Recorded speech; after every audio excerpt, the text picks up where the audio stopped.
Hi, everyone. Welcome to the Career Brand Story, a podcast that provides expert career coaching every week. I'm Jeremy Tudor, and on today's show, we are talking about pacing yourself during a layoff. I want you to stick with us all the way to the very end because we have free career brand resources. We've released all of our PDF and worksheets, and we want to be able to give to those to you to be able to help you out in this time. So stick with us in the end, and we'll tell you how to retrieve all of those great free resources from the Career Brand Story team. Today's guest, we want to welcome back Jeb Graff, the commercial photographer and creative consultant of Jeb Graff, and also a wonderful friend and producer of this podcast. Hi, Jeb. How are you doing? Doing great. Thanks for having me back. Thank you for joining us and putting all this hard work into the launch of our first episode, and now this being our second episode. I also want to welcome today's special guest, John Velasco. He's a former client, a longtime friend, and he is also a contributor to the Career Brand Story team. And you'll be seeing some of his content roll out if you're part of our email subscription list. So, John, welcome. And why don't you tell us, where are you sitting today? Hey, guys. Thanks for having me. I'm in the lovely state of Florida. We're at the beach in Jacksonville. So kind of a rest and relax full day, and I'm excited here to talk to you guys. Thank you for being here today. You're going to hit the beach later on? Oh, yeah. I got my surfboard, got everything I need. Oh, are you a surfer? No, just kidding. Oh, because I think Jeb's actually a surfer, so he would be very envious of that right now. I am. I can see that as Jeb. Yeah, lately I fall asleep at night watching videos of other people surfing while I'm stuck here in the middle of North Carolina. Yeah, well, let's dive into today's content. So, John, we were kind of talking before we came on live that it was maybe like 2018 when we first became acquainted with one another. You have two little girls, and you came in right before, I think you were saying before your second one was born. Is that right? Correct. Yeah, I was about to graduate from grad school, getting my MBA, and we were having a kid like all in the same month. And I took that time, that opportunity to reach out and talk to you. And that's how we got introduced. Yeah. And it's been great. And you actually, I guess we should say that though you're sitting in Jacksonville, Florida today, home is actually Atlanta, Georgia for you, right? That is correct. Atlanta, Georgia. Yeah. So we've gotten to meet face to face one early morning. And so that was really cool. It's always great when you can get to see your clients face to face and not just over a Zoom call or on the phone. John signed up for our 12-week career coaching program to really help kind of discern kind of his next steps in his career. And so today I wanted to invite him along because he's written an excellent blog that's going to come out this week around the time that he was laid off. And a lot of people right now are experiencing that. When we look at the numbers, this is the highest unemployment that we've seen in a very, very, very long time. And I've talked to people this week, that most of the people I've talked to are either furloughed or laid off, and they're stressed and they're nervous and they're scared. And that really makes sense. I myself have experienced being laid off 2 different times, and that certainly was scary times each time that it happened. And so I think this is really an important topic for us to talk to with our listeners. So I kind of want to just dive into it, kind of talk back to that moment. John, what was the job that you were doing before you got laid off? I was asset manager. I was working for a real estate company. I was basically protecting the investment of the investors, making sure that their financials were correct and that everything was functioning correctly. How long had you been working for the company? For that specific company, over 1.5 years. Okay. So did you know that the layoff was coming, or was it a surprise to you? It was a surprise to me. You can kind of feel the water heating up around you, but it kind of came out of nowhere. I thought I was performing adequately, if not exceptionally at my job. And then suddenly I got called into the office and let go. So it was a real blow to my ego. Yeah. Were you the only one that day that was laid off, or were there multiple people, or do you know? It was just me. Yeah. All right. So it definitely kind of really set man, there's maybe something wrong with me in this whole scenario, right? Oh yeah. It was very eye-opening. Yeah. So what was your first immediate feeling when that happened? Like I said, it was just a huge, like somebody took a pin to a balloon and popped it right on me. Just huge crush to my ego. Just didn't really know why, because it wasn't very well explained to me what the issue was. And by the time we were to that point, there was no fixing it. So just shock and disbelief. Those were the major feelings that I had. So what did you do in the first day when you got laid off? How did you go home? How did you tell your wife? What was that story like? Well, it was the summertime. So my wife, she's a teacher, and she was at home because it was summer. When I got laid off, it was early in the morning, and I just sat in my car for about an hour and a half right outside the gate of the parking lot because I had to get out. Just didn't really know what to do. And I was just kind of thinking about everything and trying to figure out how to get it all together because I had to go home and be strong and, project confidence so that my wife would feel the same way, whether I felt it or not. Right. What was her response, if I can ask? She's a very loving, very awesome person. So she was very supportive of me. She, of course, was shocked, but as I said before, I could feel like the water kind of getting warmer at work. So she knew that something was happening, and I felt a little bit of relief as well. I know I didn't mention that initially, but just relief that I could get out of there and not have to be around those people and do that job that apparently wasn't doing very well at. Right. Yeah. It's interesting when I think back about the 2 times that I experienced a layoff. There was definitely a sense of relief, and I certainly wasn't disappointed by the people that I was leaving, which you don't really see that in front of you when you're in the job, but it's like that hindsight picture of like, that's telling, right? Of that, there's something probably there that maybe I should have even thought about moving on before that. We're kind of talking around like stress because anytime I think anyone goes through this, it's just a stressful situation. I'm a pretty high achiever. And so something like that happens. And I know you're a high achiever too. So something like that happens. I think our initial reaction is, okay, I've got to go into action. I've got to like fix this. I've got to do something immediately. How did you cope? First of all, let's talk about like what was your level of stress in that? And then how did you cope with the stress of layoff? Let me go ahead and start with, I don't handle stress well at all. So I don't put myself in those situations. And if I can see one coming, I try and position myself so that I can be the least amount of stress. I just don't function well. I don't make decisions very well when I'm feeling stressed. What was your question? I apologize. So how did you decide to cope with the stress that came along with that then? One of the best things that I did was I established SMART goals. If you guys aren't familiar with that, it's just an acronym.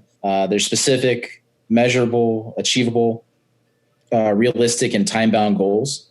So when I lost my job, within the first week, I was starting on this. For my specific goal, I said something simple.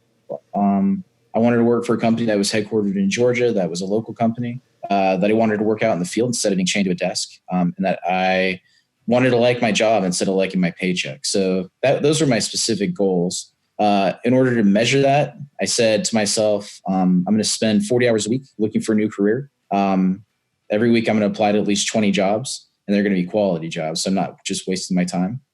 The next one is achievable. I said, I'm going to set up my home office for the first day, and I'm going to create a pleasant working environment that I actually enjoy being in. The next one is realistic. This is just really making my goals more narrowly defined. The thing that I said was I want to get an interview for at least 5% of the jobs that I go for. And out of those interviews, I want to get at least 50% for an offer letter. And then the last one on SMART goals is time bound. And the goal that I set was I want to have a new full-time gig in 90 days. So how quickly did you find a job? The first month I was just getting my head right. Just really getting the wheels of, applying to jobs and researching jobs and figuring out the whole thing. So that was the first month. The second month is when I started to get a lot of steam interviews, and I hit my goal at the end of the second month. So it took me 60 days. Oh, wow. That's incredible. Good job, man. That being said, the job that I got was not, the fanciest job. I started at the very, very bottom rung. I'd say I even started below the ladder. I wanted to be in construction, and I started by picking up trash. So I definitely was at the bottom of the barrel, but I worked up from there and eventually started building houses on my own. So it did work. Yeah, that's really great. I think it's so important that when people get laid off, that they do exactly what you did, is like sit down and really think through a plan, that your job becomes finding a job. But that also means like finding structure to that day, and that week and that month, and really putting together, how you're going to go about doing that. Because it's easy to get lost in, allow your self-identity and your self-worth to just take a plummet when that happens and you lose the job. And really think like, gosh, I'm not worthy, to even find another job. And so I think it's really smart to kind of write out those goals and take a solid approach about what you're going to do, so you can actually measure the progress of where you're going. And I think the results proven themselves with you. Certainly job economy is a lot different than what we're facing right now. So, the idea that someone gets laid off today and can find a job in 60 days, well, it would depend what kind of job you're going after. It would depend the region you're in. More than likely, we're looking at, people could be laid off for a little while before the job economy kind of starts to kick back up.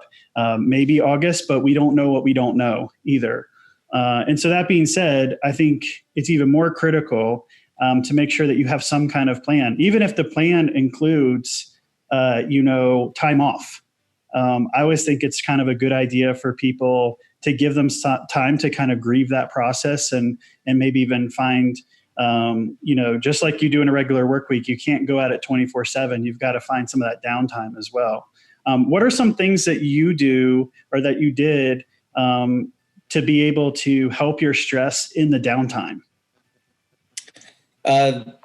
I didn't mention that initially, but what I did was I spent 40 hours a week, just like it was a normal job. And then after that, I was fun employed. And that didn't necessarily mean like going out and spending a ton of money, doing a ton of fun things, but just going out and walking the dog, sitting on the porch with my wife, just things like that. Just trying to have fun on the cheap. Yeah. So do you think that the job loss for you helped your career, or did it set you back? Financially and retirement goals, it definitely set me back. It took me over 3 years to reach the same level I was already at. And took me another year after that to surpass it. But those aren't the most important things in the world. I mean, they're very important, but they're not the most important to me. For me, I gained a lot of emotional maturity. I learned a lot about myself. What other time in my life would I have, the time just to sit back and think about, what is it that I want to do? And once I figure that out, well, how do I do it? And then to execute on that plan. So I got a lot of maturity on that. And I know at the top of the show, I said it crushed my ego. So I kind of just was figuring out who I was and what kind of person I wanted to be. I know that's like a lot of like soft language and things, but it's important to do. No, I think it's really great that you took time to clarify even your values in that. I think that we immediately want to take care of the financial piece, right? Because we think bills to pay, family to take care of, retirement funds to fund. But at the end of the day, if we haven't really clarified our values, we risk stepping into something that really isn't meant for us. I think we also risk taking that next job and carrying the baggage of the last job into it. I think about the times that I've been laid off, the 2 times where it's really happened to me, and then one time where it didn't happen, but I actually planned kind of a break between jobs. It really allowed for me to reset myself, so that when I walked into the new job, I was really fresh. And so that's a hard thing to do if you're a high achiever like me or yourself. I know is that you just want to try to land the next thing, but sometimes I think it could have the opposite effect and create issues if you haven't really taken time to think through about your self-identity, your self-worth, and what do you really value. And clearly your values didn't necessarily lead to the next big job, but it did lead you into the path that you wanted to go. Mm-hmm. Yeah, So, what's the saying that you talk about? Our career is a winding river, and we need to be in control of it instead of just being at the mercy of it. yeah.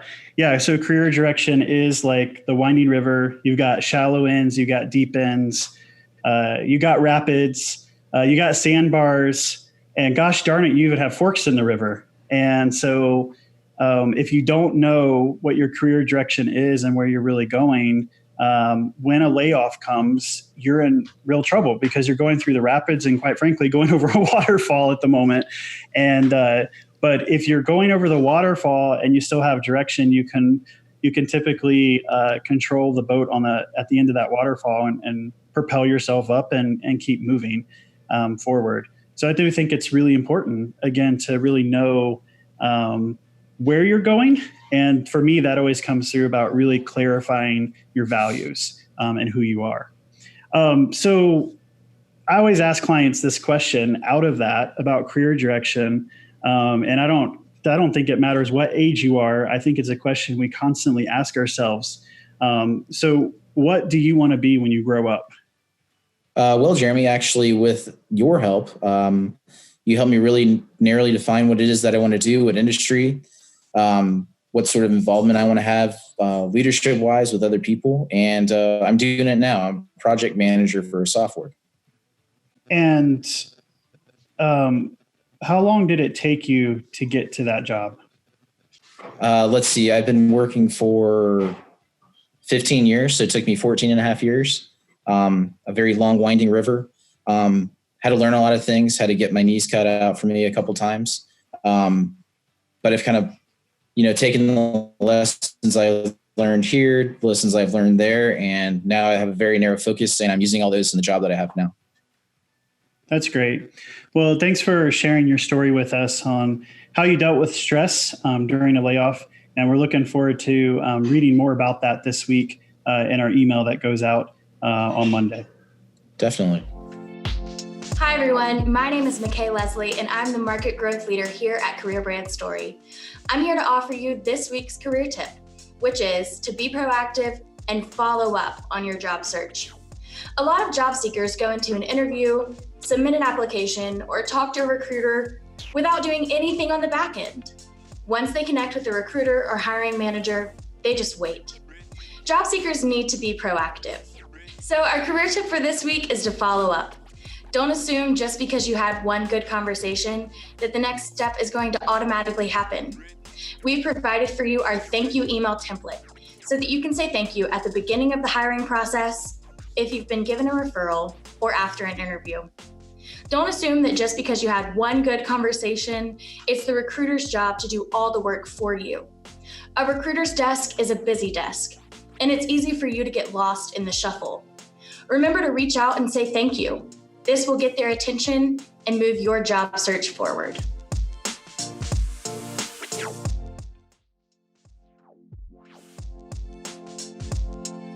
Brand is not just a logo, a color, or a catchphrase. It's custom. It's your language, your culture, your vibe, and so much more. So why leave your brand imagery up to whatever you can find on a stock photography website? I'm Jeb Graff, and I'd like you to consider getting in touch with me for your custom photography for your custom brand needs. I've worked with people across the United States to make photography that tells their story better and more effectively than any search on a stock site could. And I'd like to work with you too. So go to jebgraff.com/contact to leave stock behind and say hello to imagery that's as custom as your brand. That's jebbraff.com/contact. Talk to you soon. All right, so I've asked John to stick around with us in topic 2 because one of the things I wanted to really talk about was how different behavior types respond to stress. So I'm a certified behavioralist in DISC. If you're not familiar with DISC, DISC is a science out of psychology. It's all based on observable human behavior. So the idea with it is that when you understand your self-awareness and how you communicate, DISC is a tool that allows you to understand the differences simply by observation, to be able to pick up what other people's communication style is. You can adapt and you create social awareness and create more winning relationships. And I think the biggest thing that comes out of DISC is really understanding the differences when you're around different people, and really allowing you to adapt and have more acceptance of those that you're working with, living with, working with, and playing with in that. Both Jeb and John took the Talent Insight Assessment. That's a tool that we use that helps you understand the language of DISC and understand your own communication styles. So I'll just ask both of you, we'll start with Jeb. You took that Talent Insight Assessment. How was that useful for you in your personal and professional life? It was mainly useful for me in that it was very affirming. It wasn't, I didn't find out things that were a surprise, but I found out some things that were comforting to hear, that, like, you know, there is a diagnosis, so to speak, for me and my quirks. And it ended up giving me the confidence to know that I was making a right decision in transitioning from a small part-time job that I had at the time into another small part-time job that was a little more behind the scenes. And yeah, so it just really kind of made me feel like I had the tool I needed to feel confident in making that kind of decision. And John, how has it been helpful to you both in your professional and personal life? I can honestly say that I use everything I learned in the DISC every time I talk to somebody. I try and figure out, you know, how they communicate, how I can communicate better with them. So I use it, you know, hundreds of times a day. You ever talk to somebody and you feel like you just don't click with them? It's probably not them. It's probably the way that you're communicating with them. So there's a lot less of that now, because I just know how to talk to people, and I can identify, you know, what they want to hear and communicate to them in that way. So it's been extremely helpful with me. Yeah. And I relate to both things that you guys just said. When I first went through it, it was a really affirming process. At the time, I was in a couple of situations where I felt like the odd man out from a communication standpoint. And to go through that process, it was like, oh, wait, no, this is me. This is how I do things. This is how I communicate. And there's nothing wrong with that. It's just how I do it. I wish I had learned this a lot younger in my life. Probably would have saved a lot of heartache, both professionally and personally. I think my wife and I communicate a whole lot better because of this. But it's definitely been a good thing. And I think once you do learn this as a tool, I don't know, speaking to what you were saying, John, like I kind of catch myself. The other day I was like, watching some people, and I'll like catch myself staring too long at them because like I'm looking at how they're using their hand motions or their facial expressions they're talking, and I'm in my head thinking, oh, well, you're this and this, you know. So sometimes I kind of have to snap out of that. But I really do think it's a great tool on so many levels, both professionally and personally, to be able to help you. And during this time, it's really interesting to understand that when we go through stress, different behavioral factors handle stress differently, right? Based on, you know, what their main behavioral factors are. So just to kind of explain to everybody, we have 4 behavioral factors. The dominance is how you respond to problems and challenges. Those are kind of our red people. Typically, people in the red are more assertive, very decisive. They like to challenge the status quo, and they are up and about and always have something going on. They're like a bullet train kind of running through the office. And we have our eyes. Those are our yellow people. High eyes have a optimism, enthusiasm. They're great at motivating people, great creative problem solvers. High eyes will use a lot of hand motions, a lot of facial expressions, and they too are going to be up. They like to be able to talk to a lot of people because they're looking for interaction, always that engagement of being able to influence people. And then we have our high S's. Those are our green people. High S's are steady, and they're looking for stability. They are great team players, loyal, and work hard for a leader or cause that they really believe in. They might be a little bit slower on the change, but it doesn't mean that they are resistant to change. They just want time to be able to process change and make change happen on a timeline that makes sense. Very logical, kind of stepwise thinkers. And then we have our people that are blues in the C, which stands for compliance. And those people are kind of looking for the facts. And they're always gathering information. They're looking for, the nuts and the bolts. They're kind of the anchor of reality on a team or organization. And just want to make sure that every I is dotted, every T is crossed before they make a decision. Can be pretty direct in communicating, but they're going to be very realistic in what they do. So I'm a high ID. Typically, we see people have a mix of two, and then about 5% will be all one color, and then the rest might have a mix of three in there. But so I'm a high ID, so I use lots of hand motions, lots of facial expressions. I love to be around the interaction with people. Jeb, what are you in the disc? I am a high SC in the disc. Yeah. So you like stability and can get into the nuts and bolts of things. Yep. That's me right there. Yes, absolutely. And then John, what are you? I was sky high on I, and I was pretty high on D. Yeah, I've thought I remembered us being about the same on that as well. Well, when we talk about some of the stress, when we look at that, some stress factors for the reds, the high Ds, stress is going to get created for them if authority is taken away from them, if they are not achieving any results, if you eliminate challenge, if things become routine, if control is taken away, or people are making stupid mistakes. And so certainly in this time period that we're in, you can understand how that stress would rise up really fast to them. Taking a high D and telling them you're now going to stay at home in quarantine for 60 days and you can't get out that energy is going to create a huge amount of stress in them.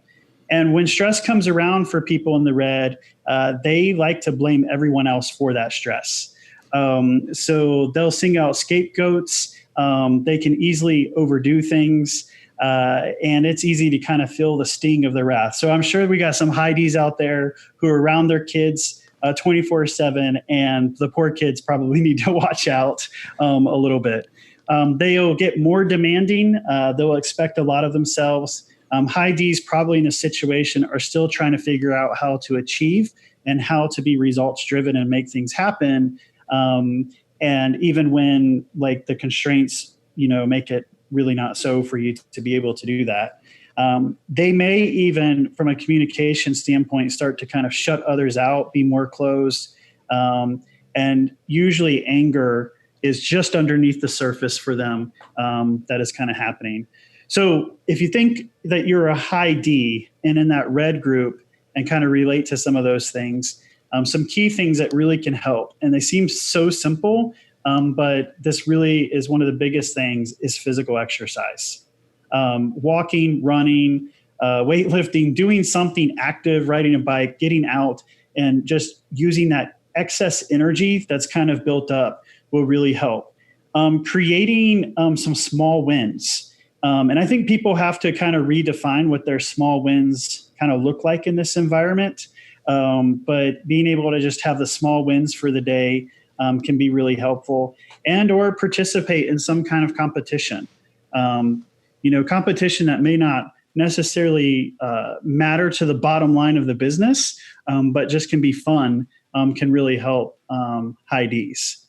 And then we have our yellows, our high Is. So high Is, even though that they're like, because they're looking for like real interaction, Stress factors that don't work well for high I's is pretending that they're invisible. Trying to structure work around them, isolating them from the rest of the group, not letting them share in humor or in play, suppress the spontaneity, squabble or fuss about insignificant things. And again, in this environment, we can just kind of see how, high I's, and I've kind of seen this on my own team. I'm a high I. I have a couple of other people who are high I's on my team. And even though we've been meeting through like Zoom meetings and stuff, like you can tell that they're just not okay, right? The interaction of that kind of person to person is missing from them, and they definitely are missing it.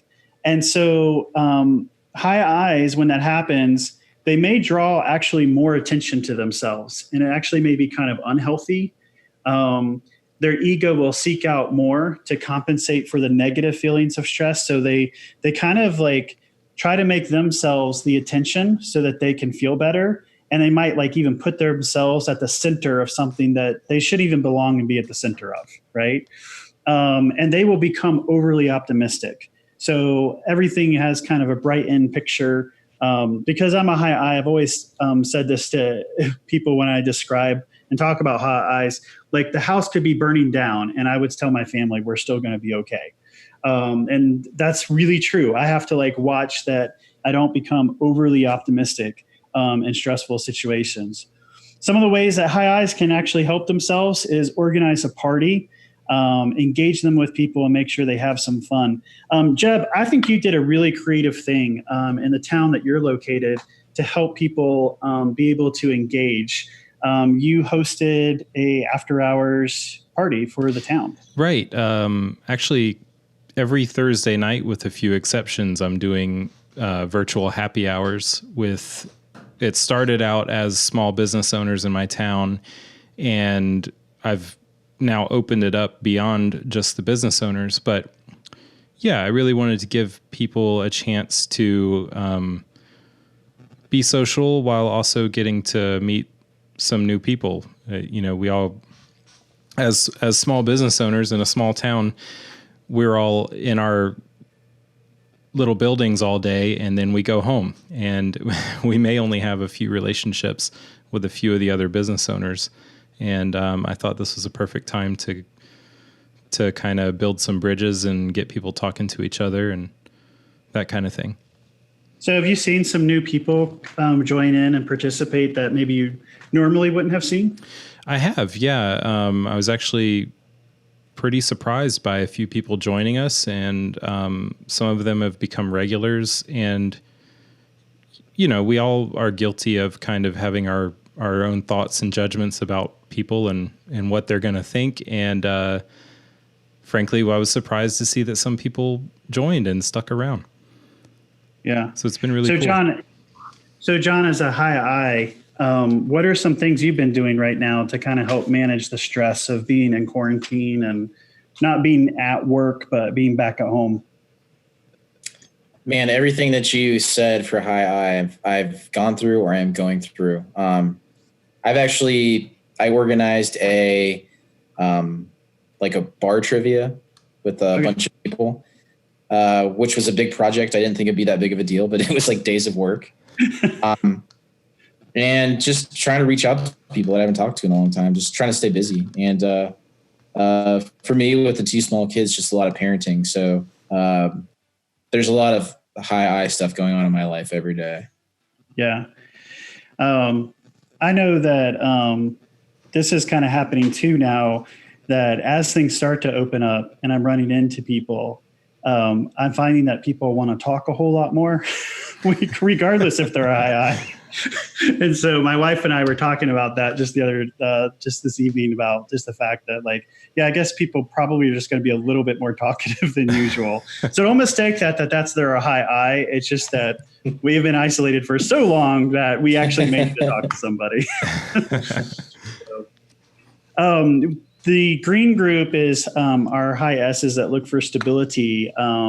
And actually, what's really interesting about people who fall into the green group, if you're someone, again, who looks for stability, who may be a little bit slower on the change, and really likes a steady routine, what's really interesting about people who fall in the green group is that there are more in the green group than there is in any of the other behaviors. And I just find that really interesting to think about. And so if you take security away, which COVID-19 is doing, if you're leaving loose ends, and so lots of people not having good communication maybe about what's happening with their jobs, what's taking place, if you don't give them space and privacy, if you make fast changes, so overnight, people had to change their work routine, right? If there's conflict, if you are pushing them out into kind of the spotlight and stuff, these are things that can create a lot of stress for high S's. And high S's, or people in the green group, they become reserved and they can almost be pretty cold. They just close down even more. And they may come across as if they don't want nothing to do with you. They may even feel insecure. They may be afraid that they're going to make a mistake, which then if they make a mistake, it's going to create conflict and, just a lot of issues. And so they might even become passive around friends and family, just really agreeable to things, not try to cause a stir. And then there's also this part of high S's that can get really stubborn too, and just keep them from doing anything, and basically just frozen. And so you put them in a high stress thing. And if you've ever seen someone who just freezes and can't make a decision about anything, there's a very good chance that they're in this green group. And so ways that kind of help them to deal with the stress is actually allow them to do nothing. And I think that that might sometimes be hard for people who are the high achievers who are trying to produce and do things, and then to be like, no, really just do nothing. But that can be one of the best things, is just to let them be. If that means sitting all day on that couch, that can be just balm to the soul, to allow them to do that. Giving them free time to do things like gardening, sleeping, other forms of relaxation can be really helpful as well. Jeb, I see kind of like your eyes kind of lighting up a little bit to that. So some of that must resonate with you. Absolutely. And the smirk and the eyes lighting up, it just makes me think of how you and I work together. You're aware that I'm an S. I don't think that you are always thinking that when you say it, but we work together on projects, and you'll tell me, like, I know it's going to get done, and it's going to get done on time, and it's going to be great. So, don't worry about this timeline or whatever I said earlier. And that's really helpful for people like me, because I am definitely one of those people who looks like I'm procrastinating a lot of the time, but most of the time I am processing, and I'm a big believer in what my unconscious mind is capable of. So I let it do the work while I have fun, and then I get to work and I knock out some stuff in, 3 hours and I'm done. Yeah. And I've even tried to be mindful in meetings, because I usually have because I'm a high ID, I always have a million things going on in my head. And so I know that I can come with a really high energy and a high intensity. And I know that about me too. So, and you can tell when that's going on, but I try to be mindful of that in meetings. And sometimes I'll even acknowledge okay, I realize I'm doing this. So basically when I say that, I'm telling people on my team, there's a certain level of this you just need to ignore. This is just me, and how I'm coming off. And so that's just something, that I think you always have to this is the beauty of DISC, is knowing that differences when you start working with different people. And I think at the end, it actually helps us create better things, through the whole process. It's made me a lot more self-aware of my actions and what I say and how it's going to affect other people. Yeah. It's an amazing thing. I don't think we think through the diversity of this piece. I like working with other eyes, right? Because there's that immediate kind of communication that we get one another. But I also now, because of this, really enjoy the diversity of all the behaviors that come together in a team and really help you be able to appreciate one another a whole lot more. I'm sure, John, that as a project manager, you're dealing with multiple stakeholders and different types of people. So I'm sure it's been a helpful tool to kind of quickly be able to understand how to communicate best to different people. Oh, immensely. I use it every day. People kind of know that I like to use the web camera just so I can see what's going on. Because you lose a lot in translation when you're actually face to face with a person. So I kind of insist on it. So that helps me out a lot to try and identify what's going on. Yeah. Not like I'm reading their mind or anything, but you can read their body language a lot better. Yeah. Well, and our last group is the blues. There are high C's. High C's are people who, again, are looking for information. They're kind of more data analytical, again, nuts and bolts type of people. When blues become stressed, they become pessimistic. It's always darkest before it goes pitch black. And that statement is actually from a really funny kind of card that my wife gave me once. But that's really kind of the mindset of a high C is like the worst is the worst before the worst comes type of thing. They will stop everything. They will become critical of those around them. They'll point out kind of every mistake, and under extreme stress, they become just an unbearable kind of know-it-all. So ways that blues can really help themselves, giving them privacy and space and time to think and to process. They really need that time just to be alone and away from everybody. So I know that that's challenging if all of a sudden you're crammed in the house with the entire family. They still need that time and space away from everybody to think things through. Letting them analyze things, observe things, if they're falling into a funk. But I'll also say blues may need some outreach. They may need someone to come alongside them and say, hey, how are you doing? What's going on?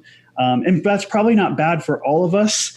I think in a time like this is for us to remember that piece of kindness, for us to really reach out to people and say, how are you really doing? And not just letting people off the hook with that one, but really being there with empathy and being willing to be able to listen to them. Every one of us is going through some level of stress. And so I think this is a great way to help us think through some key steps on how we can help manage our stress. So if you are experiencing a layoff, if you're experiencing a furlough, if you're experiencing a job transition, if you're just try to managing all of that, it's good, I think, for us to step back and go, okay, how am I handling the stress wise? What do I need to do behaviorally so that I can be, communicating better to everyone around me, both professionally and personally. I've put together my top resources that we've used for thousands of clients with 100% success. So you can download what you need and follow the instructions. And I guarantee you that you will craft a better career brand story to help you land a new job. You can get these free resources on my website at jeremytudor.com. At the very top, you'll see a banner, COVID-19 alert, free career brand story resources. Get yours here. You'll sign up and it will immediately take you to our free resources. I hope you'll join us next week as we have a special guest recruiter who will be joining us, and we'll be talking about how you build an effective referral strategy. Thanks again for listening, and keep on thriving.